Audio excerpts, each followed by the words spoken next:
Writing prompt. The world is divided into two societies, one of those with powers and one without, with strict rules of no interaction. However, with most of the superheroes defeated and the villains on the verge of winning, you have no choice but to cross over and seek help from the non-powered humans. Mundane Help by OpheliaCyanide. There's something about their quiet presences that makes my stomach twist a bit. I can't shake the feeling that, any moment now, one might simply evaporate me, read my mind, control me to commit atrocities. I hear, in the old day, it was out of concern for the common folk, the innocents, so to say, that the fighting never got this far. It had all been comic mischief. It had all been about robbing banks and taking over cities and stealing gear, not genocide. How things have changed. It made sense that the mundanes, the normals, the common folk would want to escape the violence still. Even back then, there had been casualties. Even back then, so really, could we even ask them to stand around and absorb blow after blow, loss to their communities, deaths of family and friends, just to prevent one side or another from going over the top? Put in so many words, my heart sinks further as I walk, cloaked, through the capital city. What am I hoping to accomplish here? Lady Magenta and Detrick the Forsaken could wipe this entire place in a blink of an eye. Nonetheless, I arrive at the city hall, where the governor of the district has agreed to meet me, in secret, of course. We weren't supposed to cross over. We're never supposed to cross over. In fact, it's so dangerous that I'm here, that part of me suspects a trap. But there is no cry or shout or attack as I slip in. Heart skipping in my chest, I follow the directions he provided me, twisting through the halls of the Capitol building until I tap 3 times on a small wooden door. Enter. The man's cool voice does little to soothe me, but I draw my coat around me and do as he commanded. Mr. Governor, sir, I say, bowing my head. Why, you're just a child. That surprise in his voice surprises me too, and I look up at him. 13, sir. Who else did you expect? The treaty wouldn't allow. It wouldn't allow any of your kind here. The older man stares at me, still dumbfounded, from across the small desk. Why should I have expected such a young woman? I bowed my head again. With all due respect, Mr. Governor, I meant our treaty, the one prohibiting violence against the youth of our territory. Most light-powered supers are driven deep underground, with kill on sight, legal more or less. I swallowed hard and looked back at him.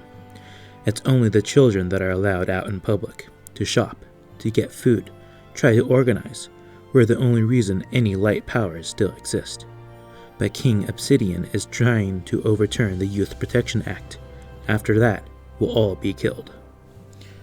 I tried to keep my voice steady here, but judging by the way his bushy white eyebrows furrowed and his dark eyes shimmered in the light, I've failed. I didn't realize, or rather, I knew things had gone bad. I hadn't quite realized to that extent.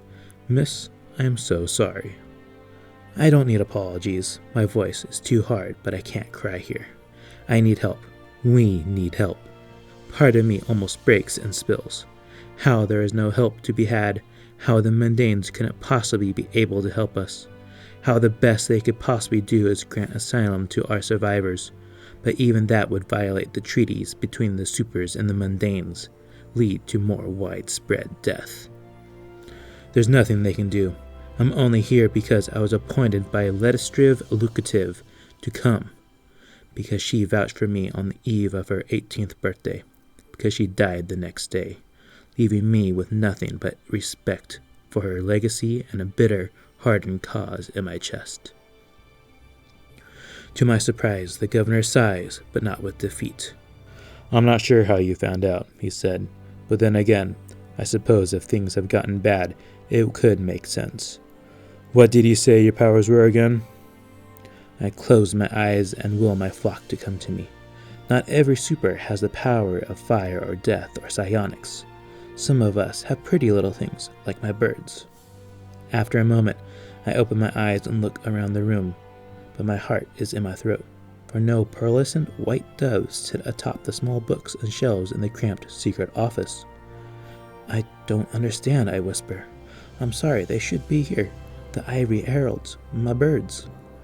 He shakes his head. I only agreed to meet with you here because we, Mondanes, as you call us, have perfected magic nullifying technology. We got it done some century ago. That's what spurred the treaty. We never would have had leverage otherwise. I stared, frozen, at this. So the Mondanes have not simply been living by our generosity. It never would have crossed my mind that we didn't have a chance. So you can help, I say, not bothering to ask specifics. I don't really care. We can evacuate members of our people here. It wouldn't be everyone. We couldn't manage that. But perhaps some of the littlest ones, just to have our legacies live on? The man looks outraged at my suggestion. Move them here? Take on a few survivors? Absurd, girl. Simply absurd. My shoulders dropped, and when I speak again, my voice is tiny. Then you can't help. He stands up and puts a large, rough hand on my back. Not like that. Now his voice has quieted. Not quite to match mine, but enough to make me look back in his eyes. Our technology has outpaced that of your lands by quite a bit. Magic doesn't lend itself to scientific progress, but that's all right. You never needed it to defend yourselves, or maybe you did, but didn't know it till too late. Us common folk, however, have been preparing for a war for some time. Why? I asked. We never indicated a desire to attack you. Because that's how these things work. It does not do to live by the goodwill of others. The world is always more complicated than I think. Just when I feel confident I have my fingers on a situation, it slips, shifts, and grows 1,000 times more intricate. I never would have expected the Mondanes to have the capacity to help. I never would have expected them to have the willingness to help. And I never expected to be sitting in the mundane governor's secret office, looking at maps and charts and screens, poring over what could be done, not simply to save a legacy, but to save my people entirely. I never would have expected, upon donning my coat, that I might actually do some good on Lestra's last mission. But here I am, and I am not backing down. Thanks for listening. The story was recorded with the permission of the author. If you have any suggestions of stories I should look into for reading, feel free to leave a comment. Until next time, have a wonderful day.